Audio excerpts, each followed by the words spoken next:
Salamlar, siz Lektor podkastını izləyirsiniz.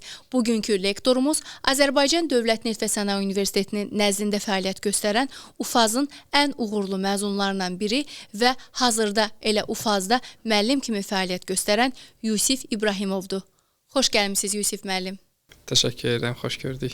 Siz Azərbaycan Dövlət Neft və Sənaye Universitetinin nəzdində fəaliyyət göstərən UFAZ-a 666 balla qəbul olmusunuz və kompüter elmləri ixtisasını bitirmisiniz.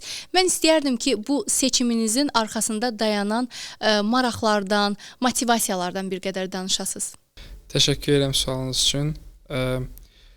Universitetə hazırlıq mərhələsi sıradan hamımızın keçdiyimiz bir mərhələdə əslində çox stresli, amma sonundakı bəhrəsi hamımızın üzünü güldürən bir prosesdir. Bütün tələbələrin dediyi kimi çox çalışdım və s. yatmadım. O mövzulara girmək istəmirəm, çünki elə olmayıb həqiqətən. Elə olmayıb. Yuxusuz gecələr keçirməlisiniz. Yox, çox yox. Yəni mümkün mərtəbə balansı qorumağa çalışmışam. Və mən deyə bilərdim ki, ən böyük rolu əslində orta məktəb dərsini də hazırlıqla bir yerdə izləməyim ən böyük rol oynayıb. Çünki bəzi hazırlıq müəllimim bizə qəti şəkildə qadağa qoymuşdu ki, əgər biz orta məktəb dərsinə girməyiksə hazırlığa gedə bilməzdik. Biz məcbur edək ki, biz orta məktəb dərsini izləyək və bu bizi daha da qabağa aparırdı. Ona görə artıq proqrama müəyyən dərəcədə hakim idim. Biraz daha belə deyək çalışmaqla, əvvəlki illərin testləri üzərində daha çox çalışmaqla nəticədə yüksək deyə qiymətləndirə biləcəyimiz bir balı əldə etdiyimi düşünürəm. UFAZ-ı nə üçün seçdim? Çünki məndən bir il əvvəl məzun olmuş bir dostum UFAZ-da təhsil aldı və UFAZ-ın belə deyək, həm mühiti, həm də proqramları, dərsi və s. haqda məlumatlar belə deyə mənə vermişdi və mənə çox maraqlı gəlirdi. Çünki həm belə deyək, ikili proqram sayılır, ikili diplom proqramı sayılır, həm bizim yerli müəllimlərimiz, həm xarici müəllimlərimiz. Düşünürüm ki, həm multikulturalist bir mühit bizə daha çox şey qazandırar deyə düşündüm. Ona görə də UFAZ-ı seçdim. Əla, çox maraqlıdır. Heç bir yuxusuz gecə keçirmədən 666 bal toplamısınız. Heç bir deməzdim, amma balanslı olub da. Yəni telefonum da olub, sosial şəbəkələrdən də istifadə etmişəm. Kinoya, seriala da baxmışam.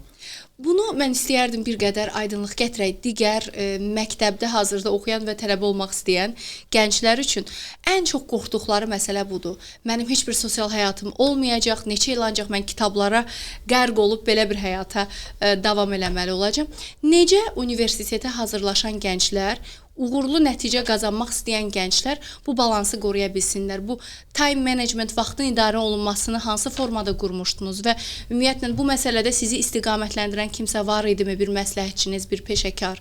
Hansı formada bir yeniyetmə, bir gənc həyatını belə bu cür sizin kimi balanslı şəkildə qura bilər ki, həm əylənə bilsin, həm öyrənə bilsin? Çünki tələbələrdə, gənclərdə o bir depressiya halları da yarana bilər. Universitetə hazırlıq dövründə o stres, o qorxu daha çətin bir nəticələrə, daha pis nəticələrə gətirib çıxara bilər. Ona görə bir belə deyək, xilas olmuş həmin dövrdən bir gənc kimi sizin məsləhətləriniz maraqlıdır. Əslində mən düşünürəm ki, burada birinci faktor ailədən başlayır. Yəni bizdə bəli, bütün ailə Azərbaycandakı ən məncə dəyərli adətlərdən birisi hər nə olursa olsun şiddətli şəkildə evladlara təhsil təzyiq olunur. Bu əslində çox yaxşı bir təzyiqdir. Bunu etmək lazımdır. Çünki bəzi mövzularda belə deyək ki, məcburiyyət. Çünki biz az yaşlarımızda bir çox şey görə bilmirik. Ancaq valideynlərimiz bizdən çox ilərisini görə bilir. Amma bizdə təhsil çox ümumi şəkildə məcbur edilir. Yəni hədəf olmadan, sırf təhsil adı ilə. Ancaq bizim artıq hədəfimiz əvvəlcədən bəlli olanda biz biləndə ki, hansı istiqamətə gedirik. Əvvəldən belə deyək ki, sükanı o istiqamətə doğru çevirmiş oluruq. Qəbul proqramı 11 illik proqramdır və biz buna 2 il, 3 il hazırlaşmağa çalışırıq. Əlbəttə ki, bunda yuxusuz gecələr olacaq. Bütün məktəb illərini aktiv şəkildə dərsini oxuyan əslində şagird sonda belə yüklənməyəcək və rahat şəkildə imtahanı verə biləcək. Və mən şanslı idim ki, orta məktəbim də mənə çox dəstək oldu bu cəhətdən. Çünki bütün müəllimlərim həqiqətən bizə sanki məktəbdə belə hazırlıq mühiti kimi dərs yanaşırdılar dərslərə. O görə də məktəbimə daha çox borcluyam deyə bilərik bunu. Eynən, yəni əgər bir yeniyetmə, bir gənc hələ ki ixtisas seçim mərhələsində o qədər yetkin bir psixologiyaya və hədəflərə malik deyil. Bu baxımdan onun oxuduğu məktəbdə, ətrafındakı müəllimlər də, çevrəsi, ailəsi onun peşəkar yolunu tapmağında dəstək olmalıdır. Həmçinin vaxtın düzgün idarə olması məsələsi də böyük bir istedaddır deyərdim. Böyük bir bacarıqdır ki, siz bunu bacardığınız üçün də rahat şəkildə universitetə və istədiyiniz ixtisasa qəbul ola bilmisiniz. Bakalavr dövrü dediyiniz kimi fərqli bir mühitdir. UFAZ-ın tədris mühiti, xarici müəllimlər, həm Strasburg Universiteti, həm Azərbaycan Dövlət Neft və Sənaye Universiteti. Mən istəyərdim bir qədər həmin dövrdəki təcrübələrinizdən danışaq. Yəni, birdən-birə siz fərqli məktəbdən sonra Bakıda kiçik bir Avropaya daxil oldunuz, belə deyək. Və burada tədris aldığınız dövr həm özünü inkişaf baxımından, sosial çevrə baxımından, həm də öz karyera istiqamətinizi tapmaq baxımından sizə nə qazandırıb? Universitetə hazırlıq mərhələsində yuxusuz gecələrim olmadı. Bəli. Amma faza qəbul olandan sonra bu yuxusuz gecələr məcburi şəkildə başladı. Əvəzi çıxdı. Əvəzi çıxdı onun, çünki əgər ciddi bir ali təhsil almaq istəyiriksə, yəni məqsədimiz budursa, standart olaraq ali məktəbə qəbul olum, gerisi asandır. Psixologiyasından artıq kənarlaşsaq, bunun üçün artıq yuxusuz gecələr lazım olur. Çünki artıq ali məktəb prosesi başlayır və bu çox ciddi və belə deyək, zarafat ediləsi bir mövzu deyil. Bəli, Bakıda kiçik bir Avropaya daxil olmuş kimi oldum. Əslində mən Bakıda böyüməmişəm, yəni region məktəblərində böyümüşəm. Ona görə mənim üçün çox daha fərqli bir mühit oldu. O culture shock yaşadınızmı? Yaşadım, həqiqətən yaşadım və bilirsiniz necədir? Mühit dəyişiləndə bu daha da bariz olur. Amma bizdə həm Azərbaycanlı müəllimlər var idi, həm də xarici müəllimlər var idi. Bir mühitdən başqa mühitə keçirik, sonra təzədən qayıdırıq, yenə başqa bir mühitə keçirik. Hər dərs yeni bir culture shock idi, belə sizin sözündən desək. Ona görə də əslində UFAZ bizə nəyi öyrətdi? UFAZ bizə bu proseslərə çox rahat adaptasiya olmağı öyrətdi. Ən böyük üstünlüklərdən birisi bunu səsləndirə bilərəm. İkincisi, self-study dediyimiz məncə bir tələbədə olması gerəkən ən ciddi mövzu self-studydir. Çünki tədqiqatlar da bunu göstərir ki, bir insanın müəyyən müddət bir fokus olma bacarığı var. Ondan sonra siz 1 saat yarımlıq bir mühazirəni sona qədər hər şeyi başa düşüb anlaya bilməzsiniz. Bu mümkün deyil. Ona görə də siz mütləq şəkildə self-study bacarığınızı inkişaf etdirməlisiniz. Bir də bizə Strasburg müəllimləri sadəcə 1 həftəlik gəlir bizim proqrama görə və bir həftəlik keçdikdən sonra onlar artıq məcbur şəkildə qayıdırlar və siz bir semestr ərzində düzü bizə Azərbaycanlı müəllimlərimizdən çox dəstək olur, amma yenə də sizin üstünüzə də çox yük düşür və yenə də self-study etməyə məcbur qalırsınız. Self-study'dən danışdınız, özün təhsil almaq, öz bacarıqların üzərində işləmək bacarığı çox önəmlidir tələbələr üçün və yenə də məktəblilər kimi tələbələrdə də o bir qədər problem bəzən ola bilər. Bəzən birinci kursu bitirmək üzrədir tələbə və başa düşmür ki, nə baş verir, mən hardayam, necə adaptasiya olum, hələ də o yeni mədəniyyətə, yeni mühitə öyrəşə bilmir. Bu prosesi sürətləndirmək üçün nə etmək olar? Çünki o adaptasiya prosesində artıq fənlər gedir və tələbə müxtəlif kəsirləri ola bilər, uğursuzluqları ola bilər və nəzərə alsaq ki, UFAZ-da bu 2 universitetdir, 2 proqramdır, 2 qat məsuliyyətdir. Bu daha qorxulu nəticələrə gətirib çıxara bilər. Əslində çox düzgün nöqtəyə belə deyək toxundunuz. Əslində ona görə də deyə bilərəm ki, bu mövzuda biz şanslıydıq ki, bizim Azərbaycanlı müəllimlərimiz də var idi. Çünki onların bizə dəstəyi hədsiz çox olub.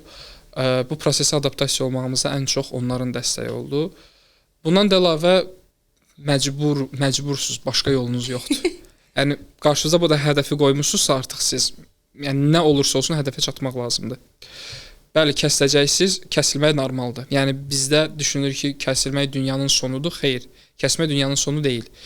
Kəsiləcəksiniz və siz ondan dərs çıxaracaqsınız. Belə deyək, yıxıla-yıxıla öyrənmək. Universitet həyatı tam şəkildə budur. Yəni insan həyatı necə öyrənir, səhv edə öyrənirsə. Universitetdə belə. Yəni bu günləri izlədiyiniz bir strategiya sabah sizə uğursuzluğa nədən olsa, deməli siz o strategiyanı izləməməlisiniz və başqa bir strategiya qurmalısınız. Eyni zamanda ətrafınızda bu prosesi uğurla həyata keçirmiş insanlara baxmalısınız. Məsəl üçün siz aşağı bal almısınız və qrup yoldaşınız sizdən yüksək bal alıb. O nə edib, siz nə etmisiniz? Bunları müzakirə etmək lazımdır. Əslində UFAZ-ın və belə deyək, Azizin bizə qatdığı şeylərdən birisi elə buydu ki, analitik düşünmə, mən deyə bilərdim. Və bu artıq sizə kifayət qədər yön verir ki, siz nə etməlisiniz və daha da vacibi nə etməməlisiniz. Həmçinin sağlam rəqabət mühiti məncə tələbələr arasında var. Çünki artıq sağlam bir öyrənmə mühiti olduğuna görə tələbələr bir-birlərinin yüksək nəticələrinə baxıb yaxşı mənada ilhamlanırlar və o rəqabətə girirlər ki, mən olmalıyam ən yaxşı və ən yaxşı nəticə göstərənlər Strasburq yay məktəbinə gedir. O rəqabət mühitini biraz da alovlandırır və s. O baxımdan məncə UFAZ-da bu sağlam rəqabət mühiti də formalaşıb. Biz adətən uğur hekayələrini dinləməyə alışmışıq, amma eyni zamanda düşünürəm ki, uğursuzluqlardan da danışmaq gənclərə bir motivasiya ola bilər. Yıxılıb qalxmaqdan danışdınız, kəsirlərdən danışdınız bakalavr təhsili müddətində. Sizin bəs belə bir hekayəniz varmı? Belə deyək, uğursuzluq hekayəniz varmı ki, ondan dərs çıxardınız və bundan sonra o sizi daha çox çalışmağa motivasiya elədi? Əlbəttə, əslində mənim həmişə hər yerdə çəkdiyim bir nümunə var, onu çəkəcəm. Bizim ilk fizika dərslərimizdən birisi idi, bir fransız professorlar və bizə bir çalışma verdi və mən düşünürdüm ki, belə, yəni UFAZ-a gələndə gözləntim oldu ki, o qədər çətin bir çalışma olacaq ki, biz ağlayacağıq. Dedim, çox sadə bir çalışma, rahat, çünki mən bunu qəbul prosesində görmüşəm artıq. Düsturu da bilirəm, tam yadımda. Götürdüm düsturu yazdım, qəşəngcə məsələni həll elədim bir neçə dəqiqə içərisində. Və belə deyək ki, bu bir sınaq testi kimidir daha çox. Onu təhvil verdim və cavab gəldi 0. Özümə də maraqlı, mən gözləm, bizdə 20-lik sistemdir. Mən 20-yə yaxın bir bal gözləyirəm və 0 gəlib. Orada bir sirkələmə yaşadım, sonra analiz eləməyə başladı ki, nə olub? Gördüm ki, mənim istifadə etdiyim düsturu böyük bir qırmızıya alıb və yanına bir sual qoyub ki, bu nə deməkdir? Dedim ki, bu hamımızın bildiyi bir sualdır. Necə yəni nə deməkdir? Müəllim qayıtdı ki, mən bunu bilmirəm. Əslində bilir, təbii ki, bilir. Yəni fizika professorudur. Amma bizim dedi ki, mən bunu bilmirəm. Məsələn, elə bir düstur da verməmişik və onu tələb də eləmirik. Bu düstur hardan gəlir? Bu düsturun qaynağı nədir? Bunu necə isbat eləyə bilərsiniz? Və mən belə dondum qaldım. Yəni mən belə bir şey, biz adətən öyrəşmişik ki, testlə yazaq, düsturu bilirsənsə yazacaqsan və cavabı alınacaq. Mən orada gördüm ki, artıq məsələnin cavabı etdim, oldu məntiqini eləməmək lazımdır. İlk dərsi oradan aldım və nəyin səbəbi nədir? Onu yazmaq lazımdır. Yəni düsturlardan istifadə yalnız o halda mümkündür, icazə verilir ki, onu həqiqətən o məlumatın məğzini, mənasını tələbə dərk eləmiş olsun. Bəli, əlbəttə. Başqa şəkildə onda bu əbəs olur məncə. Sizin çox, belə deyək, bir çoxları üçün qeyri-adi olan bir təcrübəniz olub. Siz bakalavr səviyyəsini bitirəndən sonra birbaşa doktoranturaya qəbul olmusunuz. York Universitetində dövlət proqramı çərçivəsində təhsil almısınız. Çox böyük bir uğurdur. Çünki digərləri ilə, digər doktorantlarla müqayisədə daha gənc yaşda belə bir uğura siz nail olmusunuz və magistratura pilləsini keçməyə ehtiyac qalmayıb. Bu ümumiyyətlə proses necə baş verdi və ümumiyyətlə magistratura təhsili almadan doktorantura təhsilini birbaşa almaq hansı hallarda mümkün olur? Belə deyim, mən bakalavr bitirdikdən sonra Fransanın Lille Universitetinə magistr proqramına qəbul oldum və təqaüdlə və Lille Universitetinə təhsilimə başladım. Ancaq belə deyək, həm birinci ilimdə bəzi problemlərlə qarşılaşdım. Çünki bir balaca proqramın hazırlanmasında, tərtibatında düzəlişlərə ehtiyac var idi və s. Ancaq elə həmin il sizin verdiyiniz sualın cavabı ilə də mən qarşılaşdım. Çünki qarşıma bəzi məlumatlar çıxdı. Çünki düşünürüm ki, magistr bitirdikdən sonra doktoranturaya müraciət edəcəm və baxmaq istədim ki, mən doktoranturaya müraciət edəndə məndən nələr tələb olunacaq. Mən artıq magistr ərzində onu diqqət eləyərəkdən belə deyək, məzun olum və gördüm ki, tələblər içərisində Böyük Britaniya universitetlərinə baxırdım. Və gördüm tələbələr içərisində magistr təhsili yoxdur. Yəni optional kimi göstərilib. Və bunun belə deyə araşdırmağa başladım ki, bu necə ola bilər və cavab belədir ki, dünyanın bəzi universitetləri, bəzi ölkələrində, Avstraliya, Böyük Britaniya, Amerika Birləşmiş Ştatları belə deyək, magistr şərt deyil doktoranturaya qəbul olmaq üçün, ancaq orada bəzi diqqət edilməsi gerəkən məqamlar var. Birincisi, sizin ortalamanız, bakalavr ortalamanız yüksək olmalıdır. İkincisi, sizin ortalamanız necə idi? 93 idi səhv eləməmsə. Yəni məncə pis deyildi, yüksək sayılır. Ondan əlavə baxılır bakalavr ərzində, xüsusən də müraciət etdiyiniz proqrama kömək oluna biləcək dərslərdəki nəticələrə xüsusən baxılır. Məsələn, ola bilər ki, sizin 100-dən 93 ortalamanız var, amma süni intellektinə müraciət edirsiniz, kompüterlə əlaqəli dərsləriniz zəifdir. Bunlar artıq onlar biraz mənfi kimi baxır.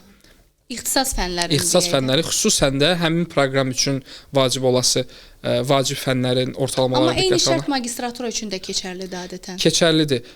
Düzdür. Magistra qəbul olmaq üçün bakalavrda ona baxılır. doktorantura da buna ekstra baxılır. Aha. Və daha yüksək bir ortalama. Məsəl üçün magistr bitirənin magistr ortalamasının 60, bakalavr ortalamasının 70-80 olması kifayət eləyərkən magistr olmayan birisinin bakalavrdan 90 ortalama gözlənilir bəzən. Bundan əlavə sizinlə 2 çox çətin texniki müsahibə keçirilir. Yəni belə deyək, sizin suyunuzu çıxarırlar həqiqətən. Bütün dərinliyinə qədər soruşulur və sizin bakalavr ərzində gördüyünüz işlərə baxılır. Və mən şanslı idim ki, bizdə bakalavrda 4-cü kursun 2-ci semestri məcburi belə deyək internship var. Yəni siz bir istehsalat müəssisəsində bir təcrübə keçməlisiniz və məndə bu daha çox tədqiqat yönümlü bir təcrübə oldu və mənim ona görə də yazdığım dissertasiya, yəni bakalavr buraxılış işi deyək, daha çox tədqiqat yönümlü olduğu üçün bu da doktoranturaya qəbul prosesimdə mənim işimi rahatlaşdırdı. Yəni həm yüksək ortalama, həm tədqiqat yönümlü təcrübəyə sahib olmağınız, həm də güclü texniki bilik belə deyək, sizi əgər magistr təhsiliniz yoxsa birbaşa doktoranturaya apara bilər. Bəzi ölkələrdə bu kimi bir qadağa var ki, siz hökmən masterınız olmalıdır. Məsəl üçün Fransada, Almaniyada. Amma orada da birbaşa track proqramlar var ki, siz 4 illik proqrama qəbul ya da 5 illik proqrama qəbul olursunuz. Bitirəndə həm sizə magistr diplomu verir, həm PhD. Yəni doktorantura. Amma məsələn İngiltərədə elə deyil. İngiltərədə siz doktoranturaya qəbul olursunuz və doktoranturada məzun olursunuz. Yəni sizin birbaşa doktoranturaya qəbul olmaq üçün digər namizədlərlə müqayisədə çox böyük üstünlükləriniz olmalıdır. İstehsalat təcrübəniz, yüksək qiymət ortalamanız və hazırlığınız. Yəni başqasının magistratura sonunda əldə eləmiş olduğu biliyi siz bakalavrda qazanmış olmalısınız. Tamamilə doğru. Yəni UFAS proqramı da ikili proqram olduğu üçün, iki ölkənin proqramı olduğu üçün əslində bu baxımdan sizi bir qədər zənginləşdirib. Həm zənginləşdirib, bir də məsəl üçün Avropada bakalavr 3 ildir, biz UFAS-da 4 il təhsil almış oluruq. Onun da bir üstünlüyü var.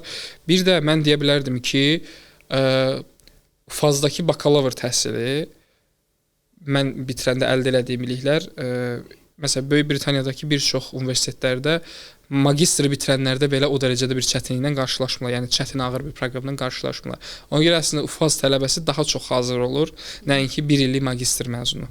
Həmin yuxusuz gecələrin mükafatını almısınız ki, birbaşa doktorantura pilləsinə qəbul olmusunuz. Və burada bir məqamı da mən soruşmaq istəyərdim sizlə. Siz dediniz 2 çox çətin müsahibə mərhələsi olur. Onları bir qədər izah eləyə bilərsiniz? Bu mərhələlərdə nələr soruşulur? Hansı formada aparılır? Onlayn mı olur? Üz-üzə mi olur? Əlbəttə. Deməli, birincisi doktoranturaya qəbul prosesi magistr və bakalavr kimi deyil. Yəni siz sənədlərinizlə müraciət edirsiniz və sizə universitet cavab verir. Əksinə siz öz tədqiqat marağınıza uyğun bir elmi rəhbər tapmalısınız. Və elmi rəhbər sizin belə deyək bütün bu dediyim sənədlərə və sair hamısına baxır və sizə bir geri dönüş eləyir ki, gəl, əgər razıdırsa deyir, gəl intervyu eləyək. Birinci intervyu orada başlayır. Bu qeyri-rəsmi bir intervyudur və elmi rəhbər görmək istəyir ki, siz onunla birlikdə tədqiqat aparma bacarığına sahibsinizmi? Orada çox çətin suallar verilir, daha çox texniki cəhətdən, texniki bilikləri sorğulayan. Məndə ən çox maşın öyrənməsi və süni intellekt tərəfdən çox suallar verilmişdi. Çünki o yəni elmi rəhbəriniz təxminən bilir sizlə hansı istiqamətlərdə çalışacaq və sizə orada hansı toollar lazım ola bilər, hansı biliklər lazım ola bilər. Və mən əslində şanslı idim ki, onların bir çoxunu artıq fazla görmüşdüm.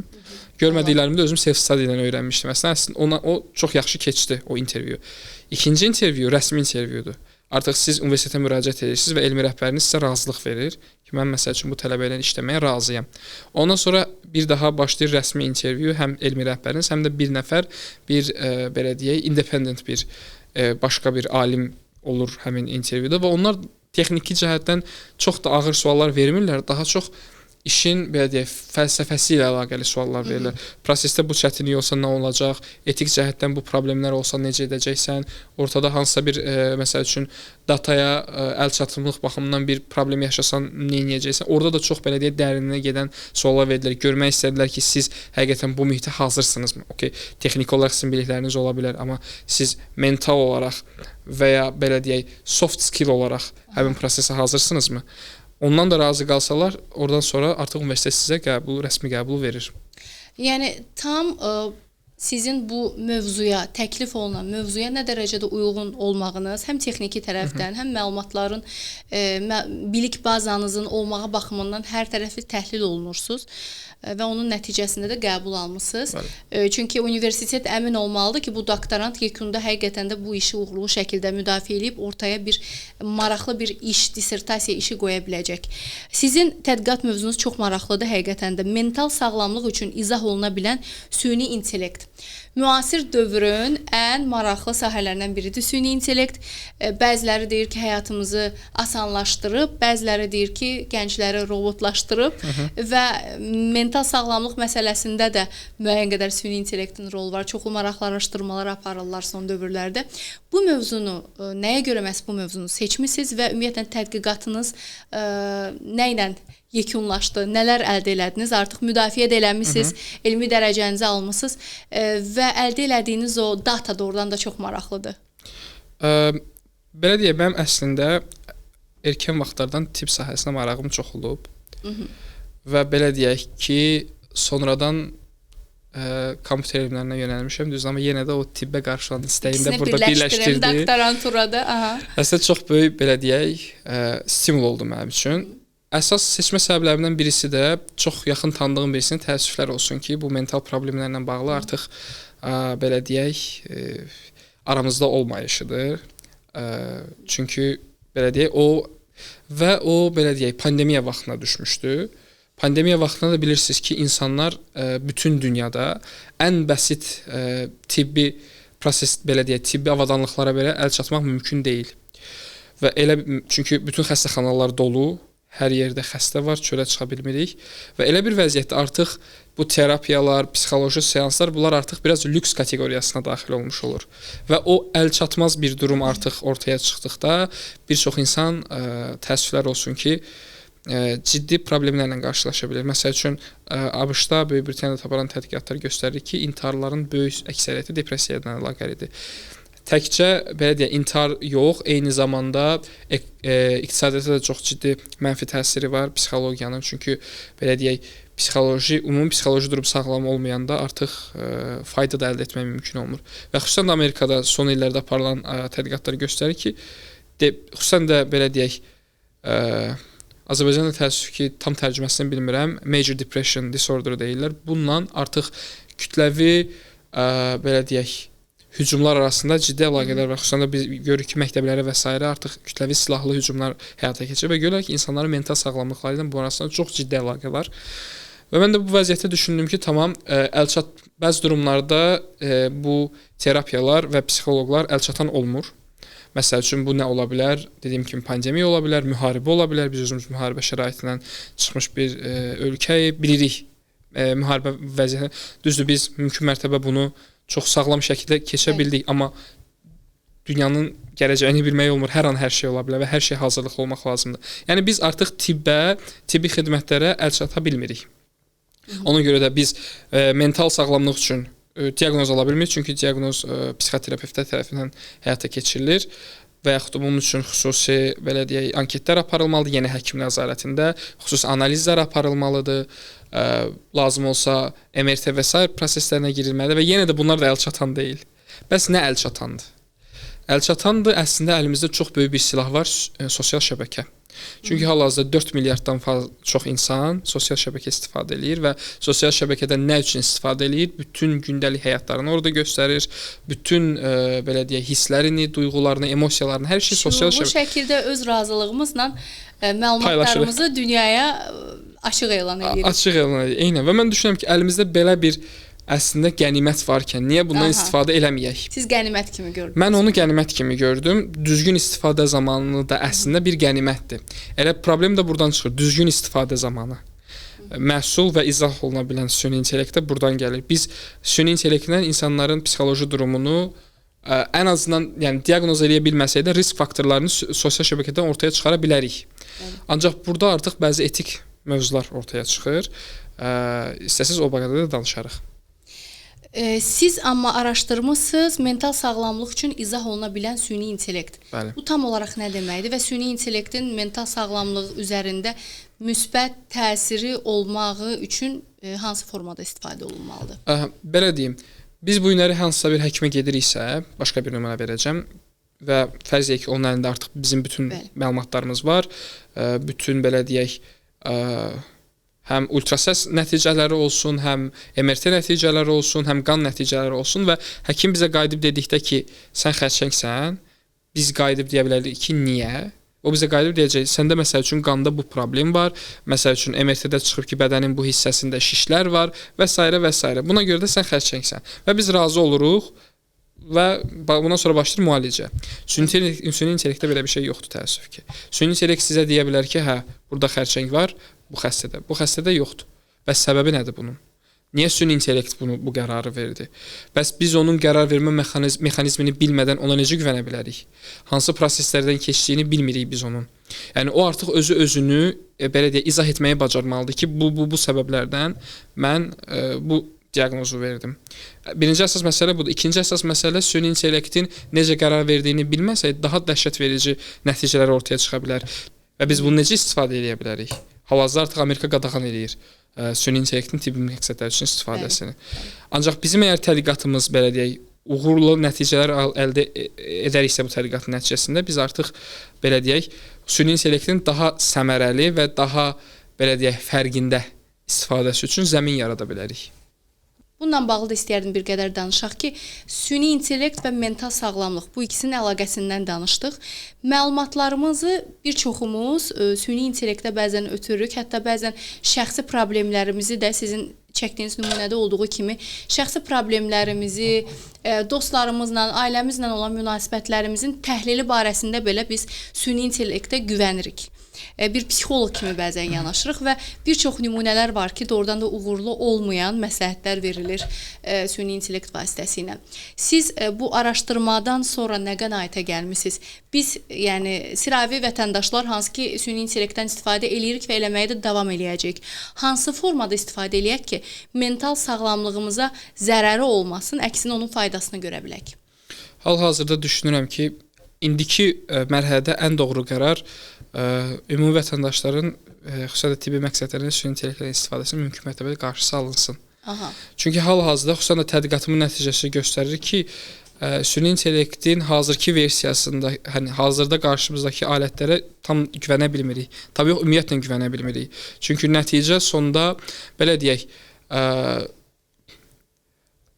verilən əlaqələr əslində o işin arxasındakı bəzi saxta belə deyək, məlumatlardan da əldə edilmiş ola bilir, qısa şəkildə desəm. Yəni fikrimi belə aydınlaşdırmaq istəyirəm ki, süni intellektin bizə qərarın arxasındakı səbəb olaraq göstərdiyi səbəb əslində o səbəb deyil.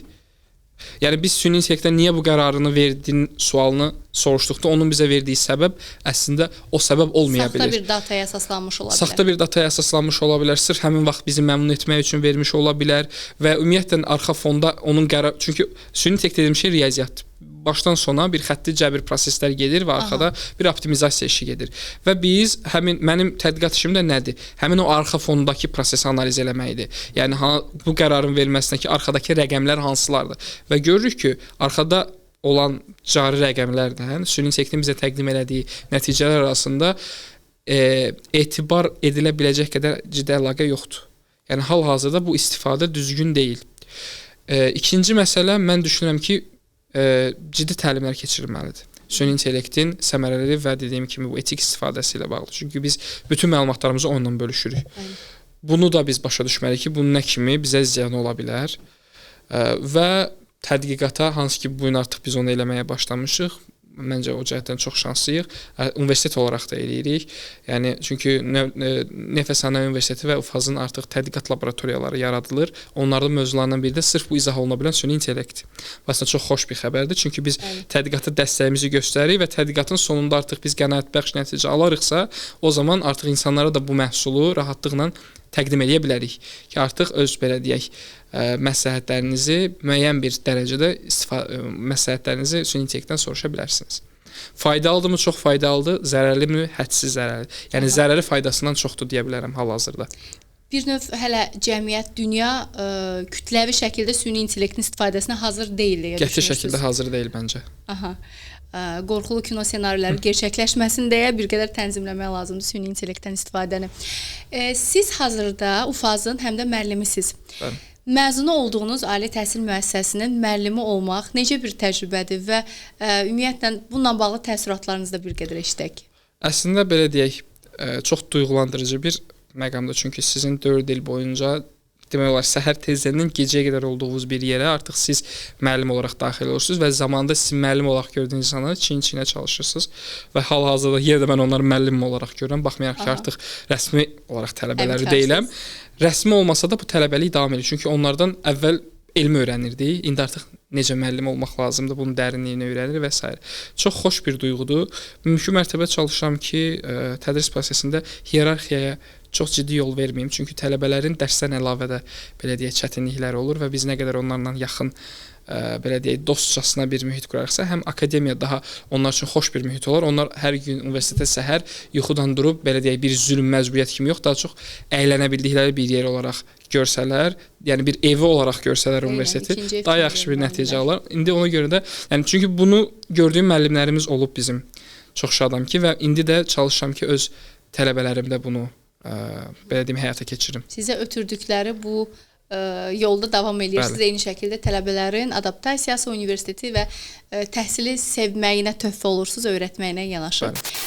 Sonda istəyərdim bugünkü lektorumuz olaraq həm tələbələrimizə, həm tələbə adını qazanmaq istəyən gənclərə, eyni zamanda tədqiqata maraq göstərənlərə, istehsalat yoxsa tədqiqat bu iki yol belə deyək ayrıcında qalan gənclərə nə kimi məsləhətləriniz olardı? Onları da eşidək.